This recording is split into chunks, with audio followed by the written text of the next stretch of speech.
Happy Monday, everyone.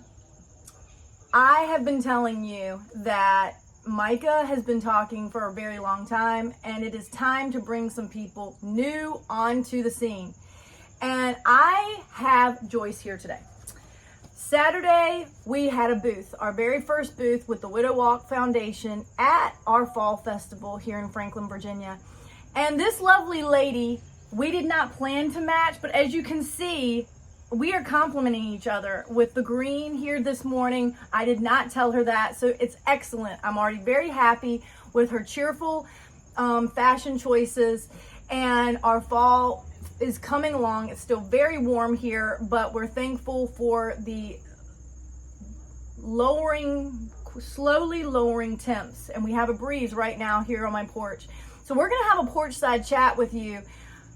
Part of my website says that we are going to lean on each other and glean from the wisdom of the other. And Joyce started sharing some things with me, and I said, I love what you're saying so much. I know we don't know each other, but I need you to come and share this wisdom with our community, because widows are warriors, and widows have experienced some things that I need to know about, and I believe you need to know about. So I'm going to hand it over to Joyce, and we're just going to see where this conversation goes.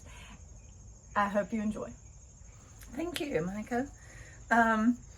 Well, I shared this with Micah because somebody shared it with me, and it meant so much and was so helpful to me that I'm passing it on, and Micah's giving me a chance to pass it on to you. And I got this help note from a woman who was a friend of my mother's. And I was at a restaurant in Texas, so not even here in Virginia.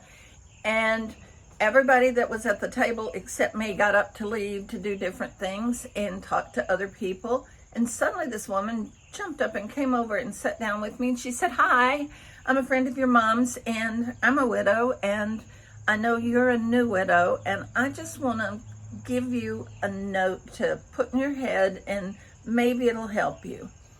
And what she told me was that as widows, especially as new widows, we prepare in our heads and our hearts for holidays and for birthdays and for anniversaries.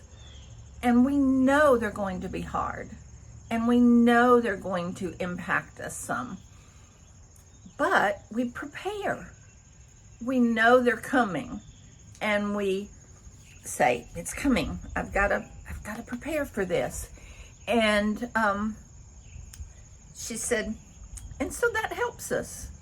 But what we don't prepare for is opening the refrigerator and moving something that hadn't been moved for a while, and there's one of his favorite beers, or his favorite kind of pickles, or the jam that he really liked and you don't. And that goes like slap right in your face. And or opening a drawer and finding a little keychain or something you got on your travels or on a vacation. Another slap in the face. And she said, "I want you to know they're coming. It's gonna happen." Yep. So prepare, just like you do for the other things. Know it's coming, and say, when that happens, I'm going to find a happy memory. I'm going to find a happy memory from that vacation, a happy memory from when he first started liking that kind of beer, or where we got that jelly that he liked so much. Some happy thing that you can bring a happy memory instead of it slapping you in your face and you being devastated. So that's what I'm passing on to you today. That is so, it fits everything. It resonates with me what Joyce is saying, because I have talked for years about there being an exchange. And you may have heard it said that grief kind of comes in waves. Oh yeah. And the ocean has low tide and there's high tide. And she's talking about you're in a low tide moment until you run into those pickles and that high tide shows up pretty quickly. And that high tide is our emotions that were sitting there stable, so we thought. And then they become like a roaring wave that are showing up. And what I have learned about in the health community is that that wave gets us dysregulated in our nervous system. And our nerves start to get unraveling. And so it scares us. It's overwhelming, that wave of emotion. But what she is saying, what I hear her saying, is that we can take the overwhelm and replace it with an invitation. There's an invitation here to remember the good times. And instead of being slapped in the face and saying, see, he's not here. Here's another reminder of the loss. That is real, y'all. It is very real for us to be faced daily, especially in the early years, of the consistent reminder that he's not here and we're having to do this alone. And it may take you, those pickles may take you to a memory that you enjoyed, but then it stings because you don't get to have those kind of memories anymore. So what have you done? I mean, that nugget of truth, a tool really, to say, reframe a slap into a hug almost, to hold on to what you had and to be thankful, basically.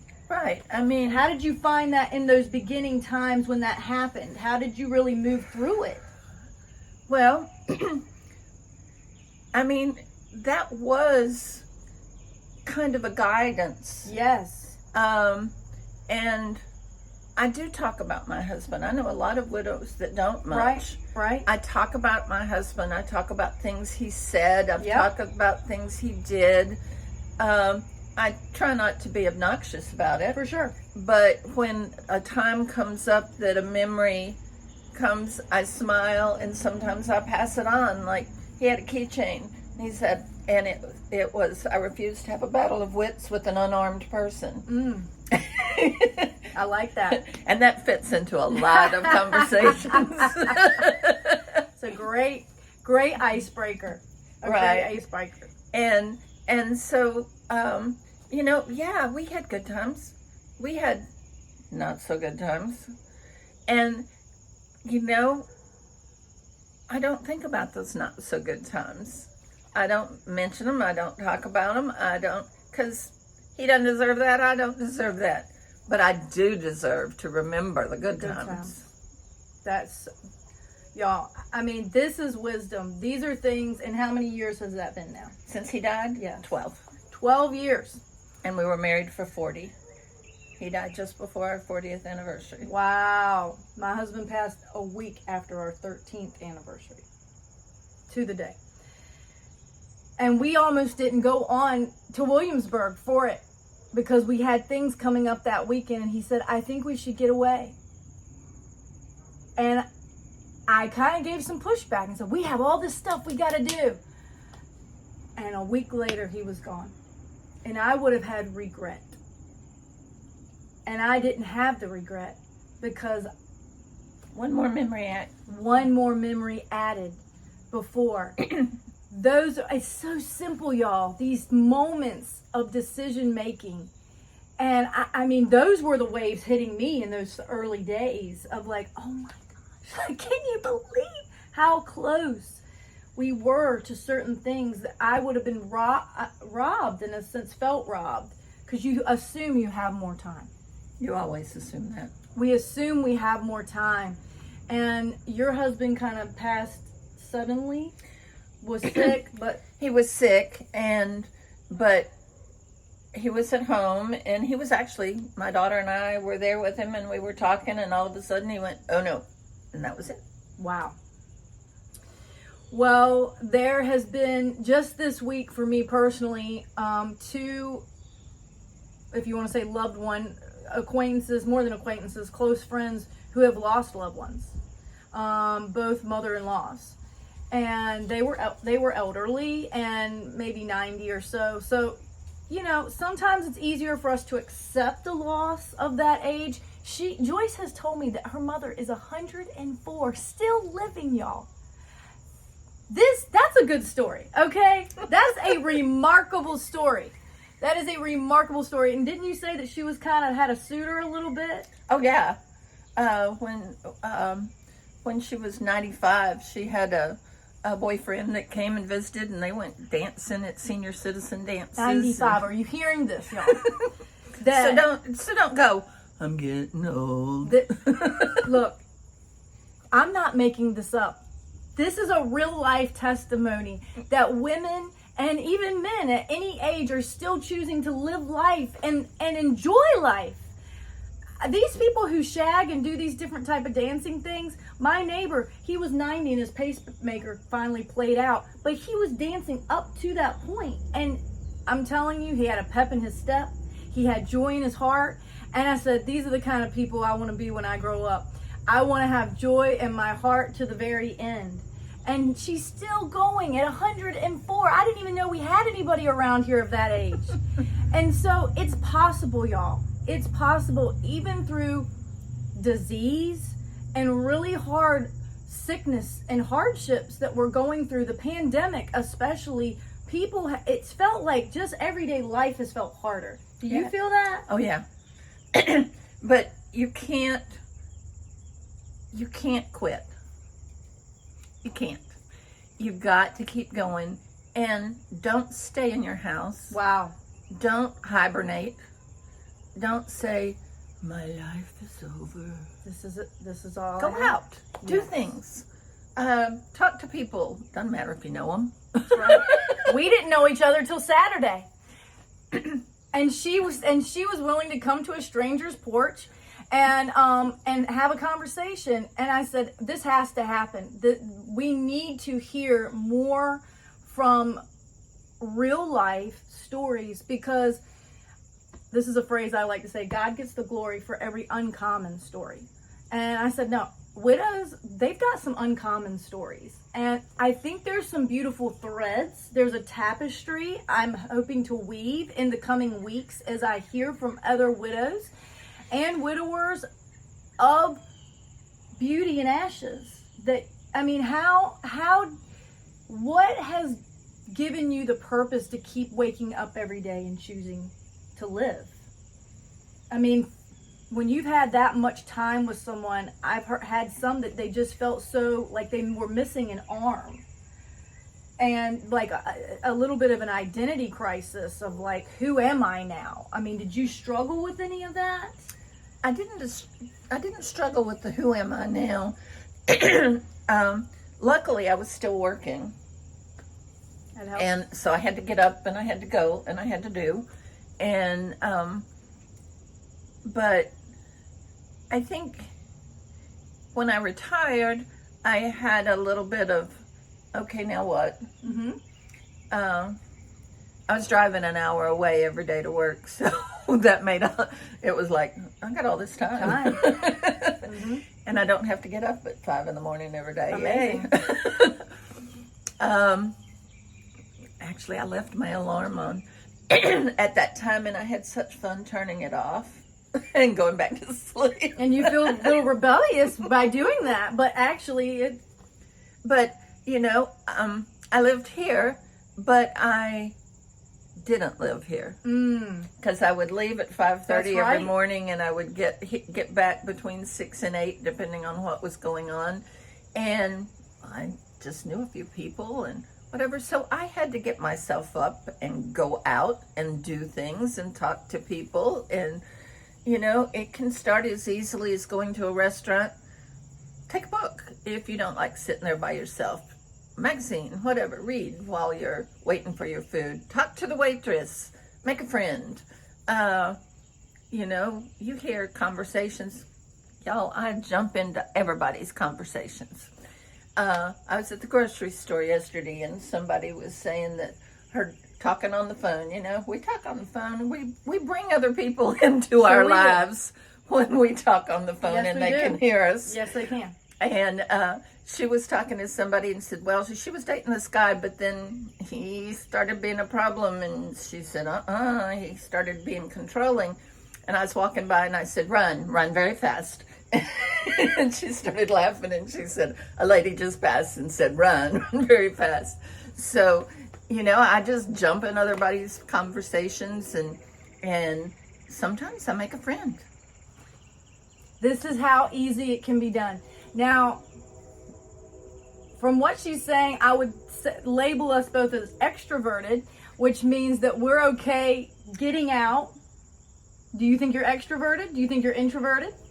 I'm extroverted, truthfully, with people I don't know more than I am with people I really know well. Wow. Because, I guess because I worry about people I know. Knowing too much or taking... wondering why I'm saying that or, okay. You know what I mean? That makes sense. So this is, again, human experience here. She is more open to meeting new people because it's kind of that... It's safer. It's safer. Here at the Widow Walk, part of I'm hoping that we're going to be gathering. And my hope is that we're going to start walking some, actually. That the Widow Walk isn't just a name. It actually means widows are walking. There's movement. There's a little bit of an exercise component. That's in my heart to do. We have a new park here in our community that has short little paths that we can take that are scenic. Isn't it the Blackwater River? Oh, it's beautiful. I've only been a couple of times, but it's worth going and gathering together. And then these little short conversations happen. And what does it do? It gives you like a little pep in your step. And that's what the Widow Walk is about, helping you acclimate back into civilization. Some people do not seem to have as hard of a time with that. Thankfully, she had work in those beginning seasons to get up. But then when she retired, I'm saying we're not retiring, we are refiring. We're refiring, okay? I'm reterming this retirement because that kind of feels like it's a downward, that it's kind of like, and to be honest, I've known people who retire and they didn't last that long after that. Things happened and they had hopes of traveling and then sudden illness and different things. And so we can't wait till retirement to do the things that we had on our bucket list. We have to choose in now. And we're going to have later in this month another widow who I said, I've got to get you on here. She's going to Niagara Falls and Amtrak for the first time, and I think she's in her late 70s, doing firsts with her granddaughter. I said, this is amazing. This is exactly the type of women I'm trying to find. She lives 0.4 miles from me, y'all. Never seen her before. Right here in the city of Franklin. Stay tuned for more stories. Joyce, do you have any final words you want to share with the universe here? Keep going. Keep going. Keep going. Go out, go see, go do, and don't be afraid to do it by yourself. You're worth it. You're worth it, y'all. And one is more than enough, right? We don't have to be going 2 by 2 to feel significant out there in the world. One person is whole enough to be able to engage with people out there. And you never know, you may meet your next best friend. You do not know. And we have to stay open to the opportunities and be thankful for the waves that remind us of our past and also welcome in the waves of new beginnings in our future. See you next time. Bye. Bye.